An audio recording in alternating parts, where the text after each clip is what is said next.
लोग 1 और 2 पार्ट पढ़ चुके हैं, ठीक है। तीसरा पार्ट का देखो नाम क्या है चैप्टर का, ईस्ट इंडिया कंपनी और भारत के राज्य, ठीक है। अब इसके बारे में पढ़े और 2 चैप्टर जो पढ़े उसका क्वेश्चन आंसर करना, जो नहीं आएगा आकर के बताना स्कूल में, समझना। इंडिया कंपनी और भारत के राज्य, कैसे कंपनी वाले यहाँ आए थे और क्या क्या किए थे उसके बारे में जानेंगे, ठीक है।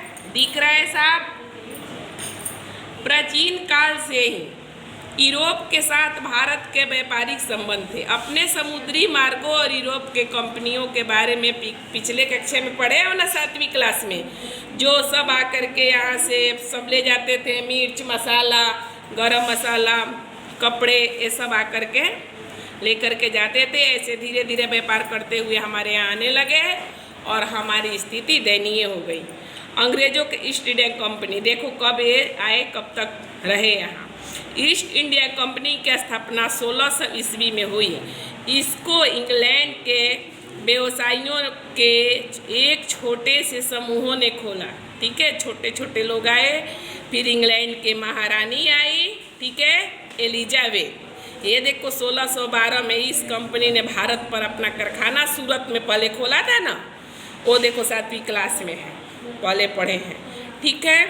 अब देखो फिर आते हैं हम लोग, ये वाला रीड तुम लोग को करना है तो सब आएगा। फ्रांसीसियों के ईस्ट इंडिया कंपनी, अब देखो फ्रांसीसी कब आए। फ्रांसीसी की व्यापारिक कंपनी 1664 में बनाई गई थी। इस कंपनी का मुख्य कार्य पांडुचेरी में थे, ठीक है। अब धीरे धीरे यहाँ पर सब आना शुरू किए। अब देखो ये क्या है, उत्तरवर्तीय मुगल शासक। भारत में मुगल साम्राज्य लगभग 200 वर्ष, यहाँ पर देख रहे हो 1526 से कब तक थे, 1706, ठीक है, यहाँ ये लोग रहे। और भारत में चित्रकारी, भवन शिल्प, शिल्पी सहित और आदि विशेष प्रगति हुई थी, ठीक है। औरंगजेब के मृत्यु होने के साथ ही, देखो सब लिखा, औरंगजेब की मृत्यु कब हुई, 3 मार्च 1707 में। उसका उत्तराधिकारी यानी कि उसके पुत्र अच्छे नहीं थे, दुर्बल थे, इसलिए दूसरे भी आकर करे। ये सब रीडिंग करने पर, क्योंकि पीछे जो क्वेश्चन है उसका आंसर लिखना है, ठीक है। अब देखो यहाँ पर है, मैं तुम लोग को सिर्फ ये समझा देती हूँ, ठीक है। लिखना तुम ही लोग को है, पढ़ना पूरा रीड तुम लोग को करना है। बहादुर शाह प्रथम, ठीक है। ये बहादुर शाह जाफर कब आए थे, कब आए थे, देखो 1707 से 1712 ईस्वी। बहादुर शाह प्रथम 1707 से राज सिंहासन पर बैठा। यह योग शासक थे। ये शासक जो था ये अच्छा था, ठीक है। अब देखो फिर पेज पलटो और फिर पीछे देखो, इसको भी पढ़ेगा तो समझ में आएगा। देखो मृत्यु कब हुई थी वो भी लिखा हुआ है। अब देखो किसके बारे में, जहादार शाह और फारूक सियर, ये कब आए थे, ये देखो जहादार शाह बहादुर शाह प्रथम का पुत्र था, ठीक है। वह कब आया था, 1712 ईस्वी में गद्दी पर बैठा। अपने समय के सर्वाधिक शक्तिशाली और अमीर जुल्फकार खान के सहायता से उसने शासन किया था, यानी कि दूसरे के सहायता से चलाता था, ठीक है। यहाँ पर देखो 1719 ईस्वी में उन्होंने फारूक सियार के सिंहासनहीन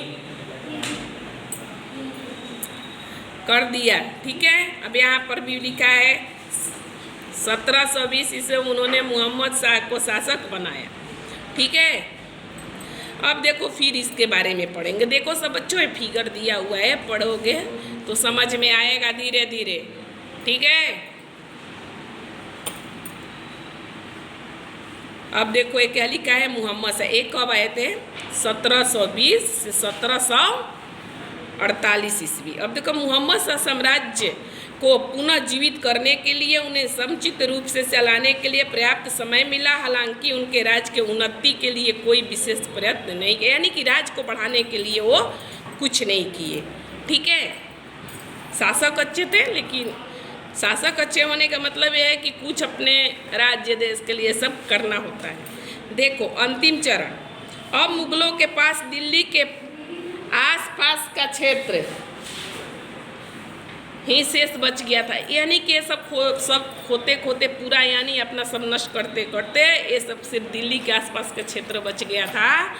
ठीक है, और मोहम्मद शाह का मुगल साम्राज्य केवल नाम मात्र के शेष रह गया था। ठीक है, अब देखो ये सब के जाते ही अंग्रेजी शासन कैसे यहाँ पर ये होता है सब मिलाया था ना।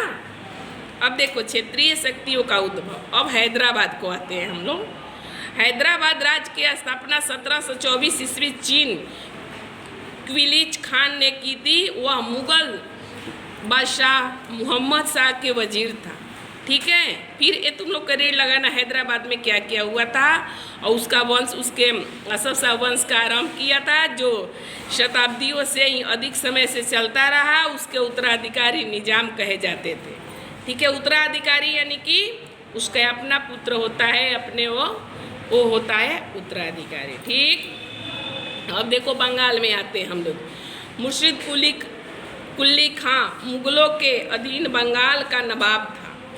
ठीक है, केंद्र के शक्तियों के क्षीण होने के लाभ उठाकर उसने एक स्वतंत्र शासक के रूप में कार्य करना आरंभ किया था। ठीक है, अब देखो यहाँ पर वो क्या किया। 1727 ईस्वी में उसका उत्तराधिकारी सुजाउद्दीन गद्दी पर बैठा। उससे 1739 से ईस्वी तक राज किया।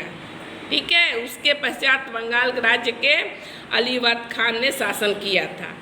ठीक है, ये सब इतिहास में तो बहुत कुछ पढ़ना है, तभी इसके बारे में जानकारी होगा तुम लोग को। और देखो अवध के बारे में पहले भी पढ़ चुके हैं, ये अवध के बारे में पढ़ेंगे। अवध में क्या क्या हुआ था। मुगल बादशाह मोहम्मद शाह ने सादत खां को 1722 ईस्वी में अवध का नवाब बनाया। ठीक है, लिखा हुआ है ना, अच्छी तरह से बुक देखो।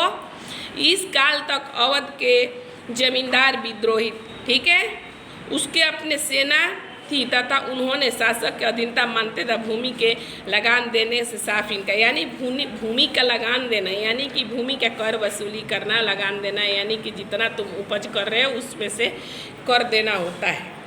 ठीक है,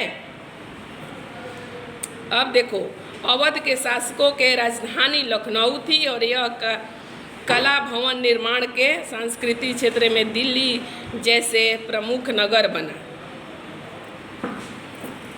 रोहिलखंड, ठीक है, रोहिलखंड उपलब्ध ऐतिहासिक साक्ष्यों के अनुसार रोहिला एक अफगान जाति थी जो उत्तर प्रदेश के मुरादाबाद बरेली क्षेत्र में बस गई थी।